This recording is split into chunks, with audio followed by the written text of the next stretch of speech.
Ya, Bwana Yesu asifiwe. Amina. Niko na mtumishi Odede mali hapa. Yes. Na tumesimama mali hapa. Yeah. Kazi yetu sisi ni kueneza injili Kenya mzima. Kweli kabisa. Na lazima watu wapate injili.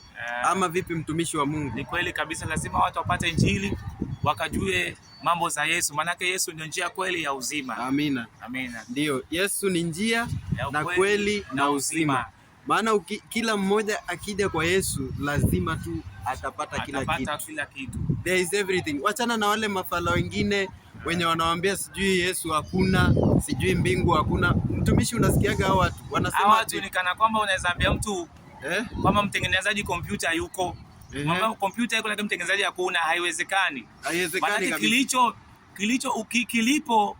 Kipo kuna mtu alikifanya kiwepo. Naam. Na kama unasema kuna Mungu ni vile unaweza sema kwamba gari iko lakini mtengenezaji hakuna. Mungu yuko. Mungu yuko, brother. Usidanganywe na kina Stilo, msidanganywe na watu kule nje. Na Biblia inasema kwamba mpumbavu anasema hakuna Mungu. Naam. Mpumbavu, lakini mtu mwenyewe anajua Mungu yuko. Naam. Alafu brother, muendelee kuomba.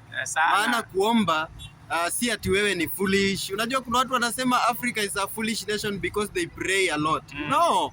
Continue praying because the Lord anakuona na anajua haja ya moyo wako. Kabisa. Yeah. Kabisa. Hivyo ndo tunaendelea, na ni huyu anajulikana kama Evangelist Odede. Yes. Na I am Mr. Kevin Mbarikiwa wa Kitale. Yeah.